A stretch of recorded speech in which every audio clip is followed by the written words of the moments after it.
வணக்கம் மக்களே, சற்றுமுன் கிடைத்த தகவல் ஒன்றை பார்க்க போகிறோம். திமுகவுடன் கூட்டணி முறிவு, அதிர்ச்சியான திமுகவினர், திடீர் தகவல். எந்த ஒரு தகவலை பற்றி நாம் பார்க்க போகிறோம்.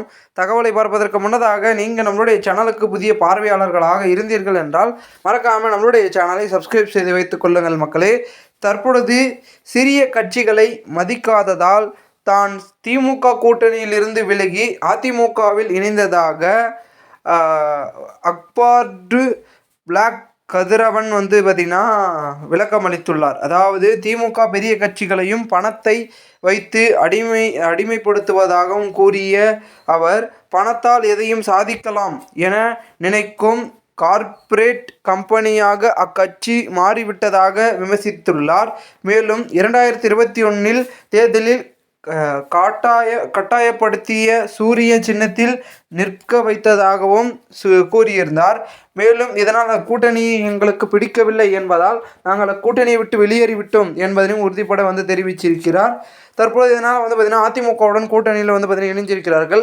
இதுபோன்ற சிறிய சிறிய இயக்கங்கள் மற்றும் ஒரு சில கட்சிகள் பார்த்திங்கன்னா திமுக கட்சியில் முரண்பாடுகளும் மோதல்கள் இருப்பதாக அதிமுக பக்கம் செல்லலாம் என்ற ஒரு முடிவுக்கும் தள்ளப்பட்டிருக்கிறது. அதற்கு உதாரணம் இந்த கட்சி அப்படின்னு சொல்கிறாங்க.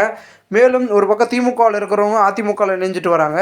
அதாவது விழுப்புரம் மாவட்டம் மயிலம் சட்டமன்ற தொகுதியை சார்ந்த திமுகவினர் 100க்கும் மேற்பட்டோர் பார்த்திங்கன்னா எக்ஸ் அமைச்சர் பார்த்திங்கன்னா CV சண்முகம் முன்னிலையில் தங்களை அதிமுகவில் இணைத்து கொண்டனர்.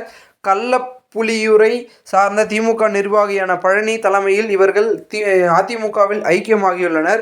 2026 பேரத்தை தேர்தலில் CV சண்முகம் மயிலம் தொகுதியில் களமிறங்க உள்ளதாக, அதற்கான அவர் அத்தொகுதியில் முகாமிட்டுள்ளதாகவும் பார்த்திங்கன்னா ஒரு பக்கம் பேச்சுக்களும் பார்த்திங்கன்னா அரசியல் வட்டத்தில் கூறப்படுகிறது. இந்த ஒரு சூழ்நிலையில் தற்பொழுது திமுக பக்கம் இருக்கக்கூடிய கொஞ்சம் ஆதரவை இழுத்து கொண்டு அதன் பிறகு பெரிய ஆதரவுகளையும் தன் பக்கம் இழுத்து விடலாம் அப்படின்ற ஒரு நோக்கத்தில் பார்த்திங்கன்னா இருந்து கொண்டிருக்கிறார்கள். அதன் தொடர்ச்சியாக தான் நடந்துகிட்ருக்கு. ஸோ இதனால் கண்டிப்பாக பார்த்திங்கன்னா பெரும் விதத்தில் பார்த்திங்கன்னா மாற்றம் என்பது நடைபெறுவதற்கான வாய்ப்புகள் என்பது மிக மிக அதிகமாக இருக்கிறது. ஏனென்றால் தற்போது பார்த்திங்கன்னா திமுக கூட்டணியில் இருக்கக்கூடிய ஒரு சில கட்சிகளாக தங்களுக்கு அதிகமான தொகுதிகள் வேணும், தொகுதி அதிகமாக கொடுத்தா தான் நாங்கள் இருப்போம் அப்படின்ற மாதிரி முடிவுகள் இருக்கிறதாகும். ஸோ அதை பார்த்திங்கன்னா கொடுத்தால் இருப்போம், கொடுக்காவிட்டால் பார்த்திங்கன்னா நாங்கள் நின்று அந்த கூட்டணியிலேருந்து விலகி விடுவோம் அப்படின்ற முடிவில் இருக்காங்க. ஸோ அப்படி கொடுக்கலனா ஒரு சில கட்சிகள் அதிலிருந்து வெளியேறி மாற்று கூட்டணிக்கு செல்வதற்கான வாய்ப்புகள் என்பதை உருவாக்கிவிடும் அப்படின்றதையும் சொல்லிட்டு இருக்காங்க. ஸோ பார்க்கலாம், பொறுத்திருந்து பார்த்தால் தான் நமக்கு அனைத்தும் பார்த்திங்கன்னா தெரியப்படும். மேலும் இந்த ஒரு தகவலை குறித்த பொதுமக்கள் உங்களுடைய கருத்துக்களை நீங்கள் மறக்காமல் கமெண்ட் மூலமாக தெரிவிங்கள். இதுபோன்ற நீங்கள் அரசியல் சார்ந்த நிகழ்வுகளாம் தினசரி தெரிந்து கொள்ள நம்மளுடைய சேனலை சப்ஸ்கிரைப் செய்து வைத்துக் கொள்ளுங்கள். நன்றி, வணக்கம்.